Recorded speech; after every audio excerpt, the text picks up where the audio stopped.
now with Leo Wissler, and from watching Leo bowl, I would categorize Leo as a number 4 style player. His ball speed slightly dominates his rev rate. Okay, Leo likes to stand a little bit further on the right, to the right on the approach, and play up the outside of the lane. That's his strengths. He hits the pocket a lot, keeps the ball in play.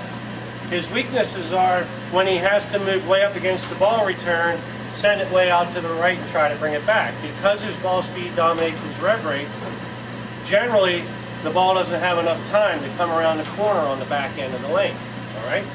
Leo has put his 4-ball arsenal into our categories. Show us, which ball would you have, say, here today for heavy oil? Heavy oil? Heavy oil, I use this ball. Okay, so he's that ball for heavy oil, and we have these step down the line. This would be medium heavy, medium dry, and dry. Is that correct? That's correct. Okay.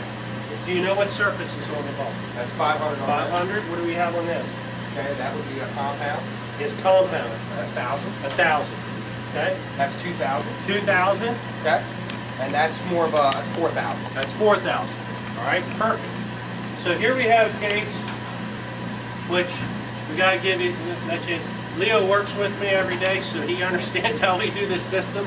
So he knows what his bowling balls are, what they're designed for, and he knows to keep his bowling balls fresh with the right surface on. He has access to bowling ball spinners every day.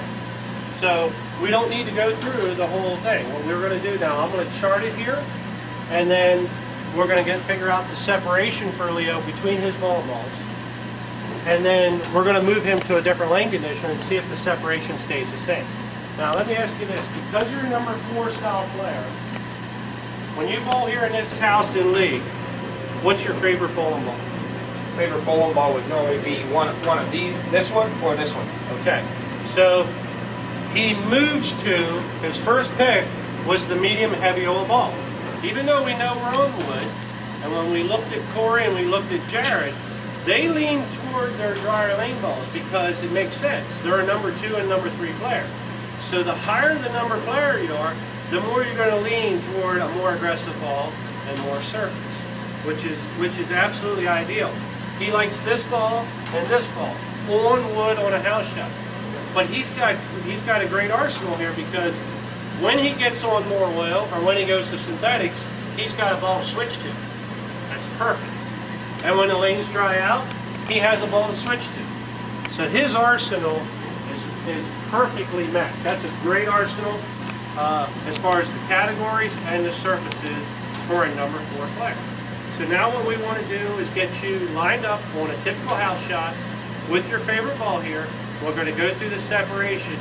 Then, when we record that, we're going to move to a different lane condition and see did the separation stay the same. And see what is your favorite ball in this lane condition. When you move to a lane condition with more oil, is it still your favorite ball, or and see if you had the ball up or ball down. Okay? So go ahead and line yourself up. We have some really good information in this system here. What we're looking for is patterns. So when you're rolling and you're lined up with the perfect ball and everything's going well, just because one ball hooked a little bit more doesn't mean we switch balls automatically. Okay, we're looking for trends. If he's hitting the pocket consistently and then all of a sudden in maybe 4 or 5 shots, 3 of them came high, it's starting to tell us we have an adjustment to make. Don't get yourself confused with this system and make it harder than what it is.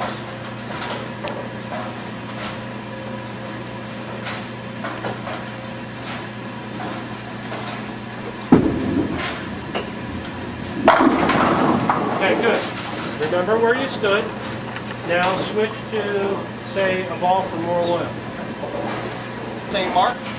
You can start on the same mark and it'll show, hopefully if he makes a good shot, the ball should come up higher on the head pin. You'll see the ball start to slow down closer to us, and the ball will start to read the pattern earlier and come around the corner and go a little bit higher on the head pin. That's exactly what happened. He's got more ball in his hand and he's got more surface. So when I make that comment in the system where we can make the lane look like whatever we want it to look like, that's exactly what I'm talking about. If he wants to make the lane look like there's more oil there than what's really there, he can ball down. All right, because it'll make the ball skid further. If he wants to make the lane appear drier to him, he gets a more aggressive ball out of his bat. And it's just like there's less oil in the lane. Okay. Now what you're going to notice, even though you hit the pocket, your pocket strike percentage goes down. Because he doesn't really have the correct ball in his hand, but he can still get the pocket. So now how many boards did you move with your feet? Yeah, I moved 4 boards on that shot. Okay, so from his favorite ball on this lane to a ball with more oil is 4 board separation. Okay? And again, it's this ball is close to his benchmark ball. So now get yourself lined up and tell me how many boards you have to move with that ball.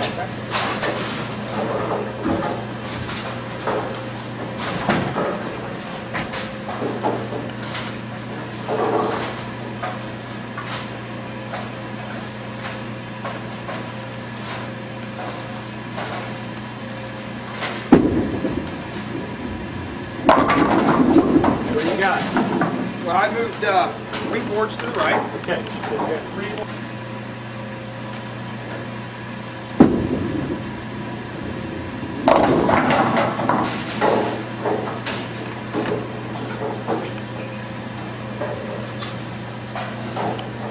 The other thing to point out, when we talked about the surfaces that Leo has on the ball, he's a number 4 category player. His surfaces were more aggressive than the player who was a number 2.5 or 3. It makes sense. He needs more surface because his ball speed slightly dominates his rev rate.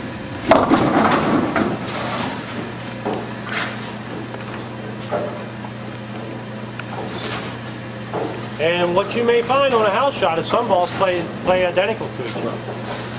But the separation will appear when you get on the flatter pattern. If you have a ball that plays exactly the same as the other one, find the one that carries the best or gives you the look you're looking for, and then, okay, have you figured it out? Yeah. What do you got? Okay, on that particular ball, I moved an additional 3 boards at first, and then I went back and bumped a board left. So it's 2 boards to the right. Separation.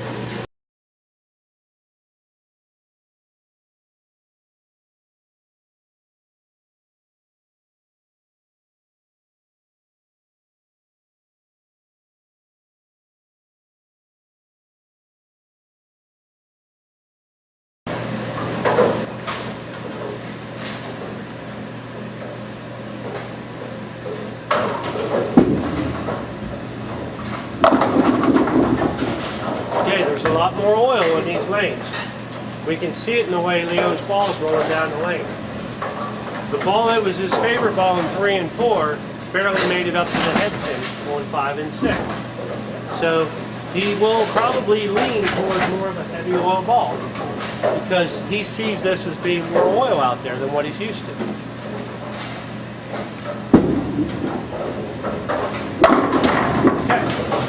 Obviously, you can tell a difference in the way the ball hits and how loud it cracks. When the ball loses energy at the right points down the lane, it is a much stronger hitting ball when it's matched up right.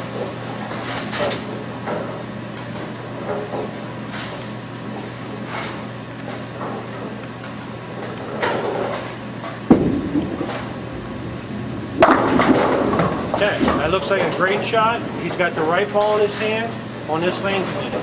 Now, from where you were playing on 3 and 4, which was a typical house shot, to 5 and 6, are you standing at the same spot with that ball? Or are you further to the right or further to the left? Further to the right. How many boards to the right? Okay, I'm further right, 6 boards to the right. Okay, further. Where you were with that ball on that lane, that's correct. You're 6 boards to the right.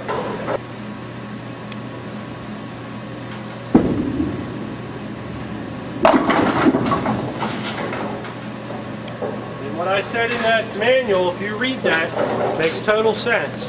When you leave a 10 pin, you don't have enough ball in your hand. Okay? That ball hit the pocket, but he didn't strike. So if you're just because you're hitting the pocket doesn't mean you have the right ball in your hand. What's happening is that ball is not slowing down close enough to us to give it a chance to get around the corner. And there's another 10 pin. So I love it when I hear these guys going, oh, I can't carry. All I do is leave 10 pin, 10 pin, 10 pin. You don't have enough surface on the bowling ball when that happens. Now what you can do as a player when you're versatile, as Leo is, you can move your feet around and so that the ball hits the pocket a little bit better, but you are starting to confine yourself a little bit.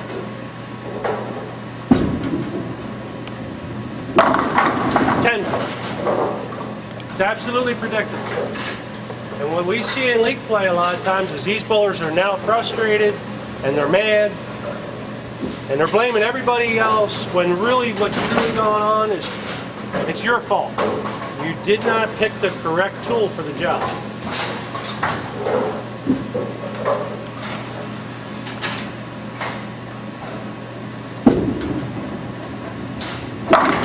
Okay, he got himself, now how many boards? A lot. Well, it's quite a bit. 7 boards to the right with that ball. Okay, and you may have moved some on the lane as well. That's right. Okay, so what did you move on the lane? An idea? Yeah, I moved 3 boards on the lane. Okay, so from his heavy oil ball, which we're going to call his benchmark ball in this case, he went 7 and 3. 7 with his feet and 3 with his eyes.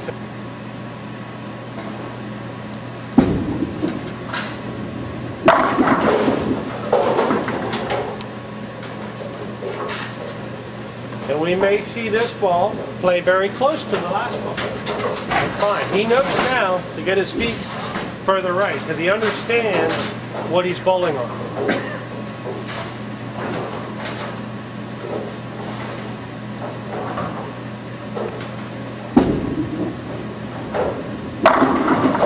Okay, do you have any difference at all? No.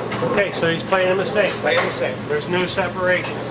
But yet we had separation on the regular house shot. That's right. That's good. Now get your dry lane ball out. See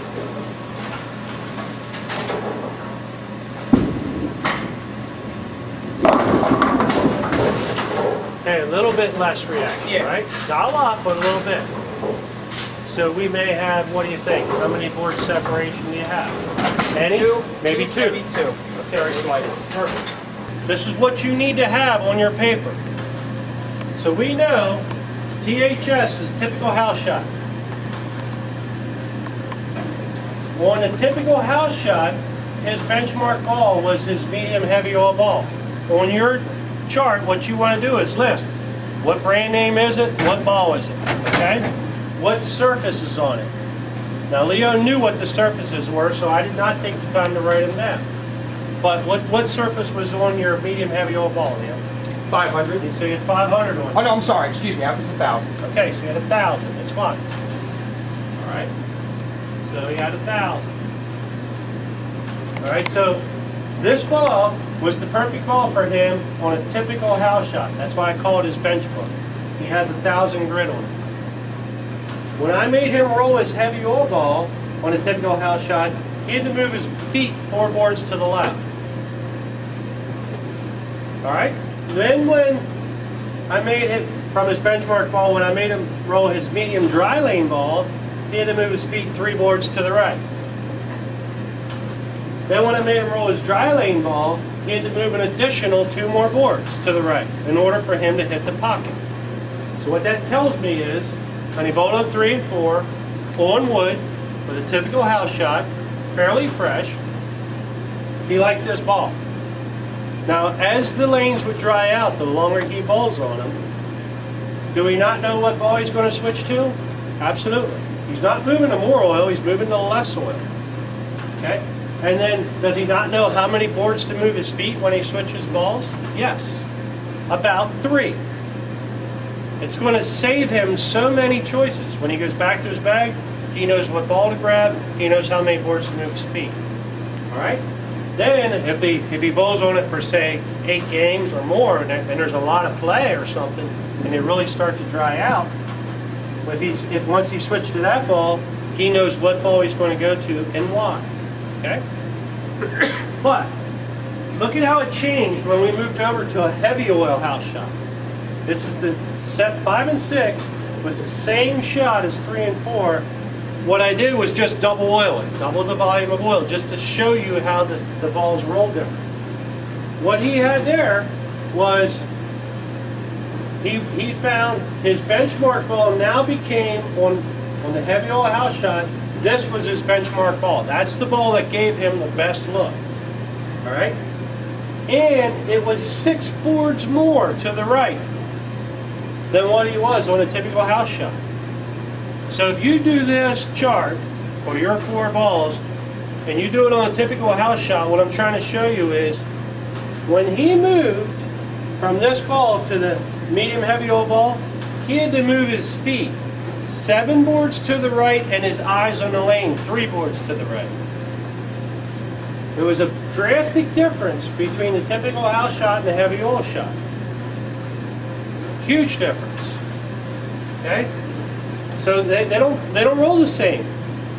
Reactive resin responds to changes in friction much faster than what urethane does. It's influenced a lot more by the changes in friction, and that's exactly what you're seeing here. Now, when he went there, even though on a typical house shot, he had 3 board separation, okay, because there was more friction. On the heavy oil house shot, they played the same. Less friction. They're closer together. It makes total sense. All right? And then when he got onto his dry lane ball, only a 2 board separation. So if I was setting his arsenal up and we knew we were bowling on 5 and 6, this does not give him a great arsenal. But Leo bowls league here in this house. He has the perfect arsenal over here because this is the normal what he sees. So for you college teams, you're going to a bowling center you never bowled in before. You're playing on a condition you never bowled in before. You've got to get out to the bowling center and practice and figure this stuff out. That way the following day, when you go there to bowl your competition, you don't want all of the balls rolling the same. Because if you do, you might as well leave one of them behind. It's useless to you. Okay? So try to get this separation as even as you can between the balls. And what we wanted to prove here was the fact that there's a huge separation depending on the lane conditions that we're bowling. Now we're going to move Leo over to lanes 1 and 2, which is what I call last night's leftovers. We didn't oil 1 and 2 from last night. We oiled 3 and 4, typical house shot. We oiled 5 and 6, cleaned and oiled like we normally would for a typical house shot. And I ran double the volume of oil. 1 and 2 is going to be all day yesterday, whatever they bowled on, because it's early in the morning here. We haven't oiled the lanes yet. So let's see what happens on that. Okay.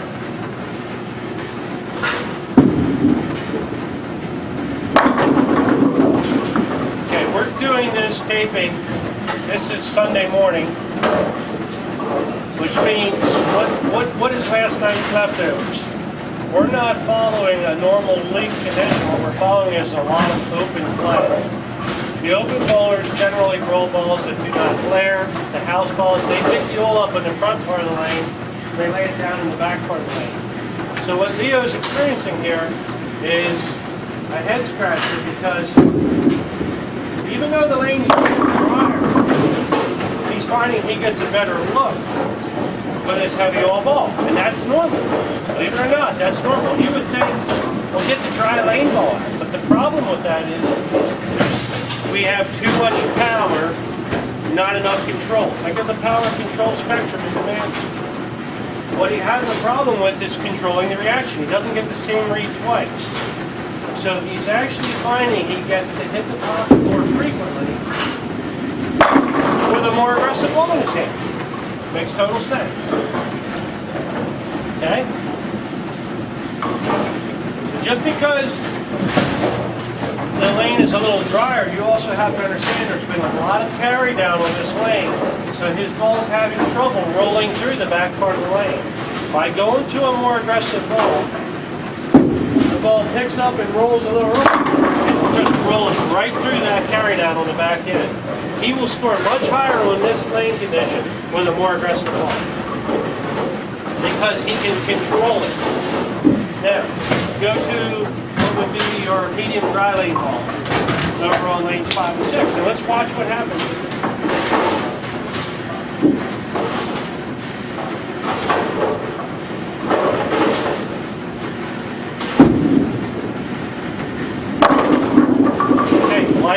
pocket, you carried and got away with it, no problem. But chances are your pocket strike percentage, if you hit the pocket 10 times in a row, you would not get as many strikes with that ball as you would with the first, right? So your pocket strike percentage would drop.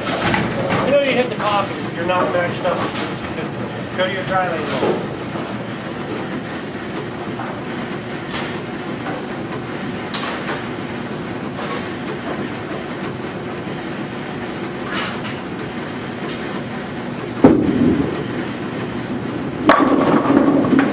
Pretty close. Pretty close. That ball seems to roll. It's not as skid snappy as your medium. That's what I see. So it does roll. But that ball actually I think gives you a better look than your medium drive.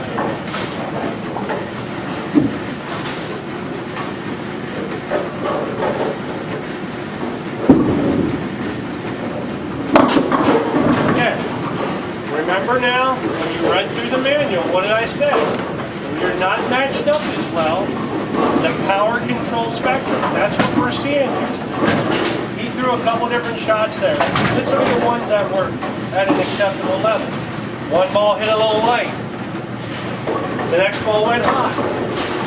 Okay, so in this environment, even though it's a dry lane ball, he actually has, because of surface, not enough surface on the ball, he has more power than he can effectively control.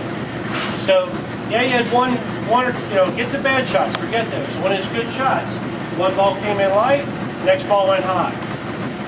You can't control the power. That's like a funny car, they're mashing the gas and they smoke the tires. And they got all this power there, but they can't control it. The same thing happens in bowling. But when it goes to his more aggressive ball, or what we call his heavy all-lane ball, it has more surface on it. Makes it much more controllable. It allows him to loosen up his arm swing. He feels like he has room on the lane. All those things are saying the same thing. Okay? Now go back to your heavy all ball, and let's see how much room he can create. When he throws the wrong ball, it makes him force him to try to be too careful, too perfect.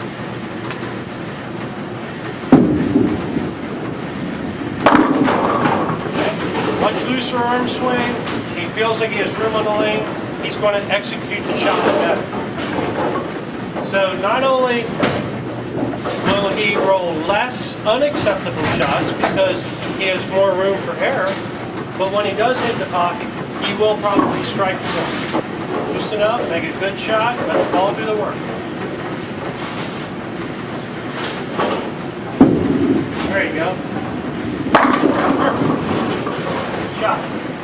You can hear the difference in the way it hits, too. All right, when you're matched up right, when you hit the pocket, it's loud. Pay attention to the sounds that you hear in the ball. If somebody has way too much ball in their hand, they hit the pocket, it almost is flat. And you hear it because there's no power left in the ball. It's burned up before it comes. All right, thank you very much. You're welcome. Thank you. That was fun.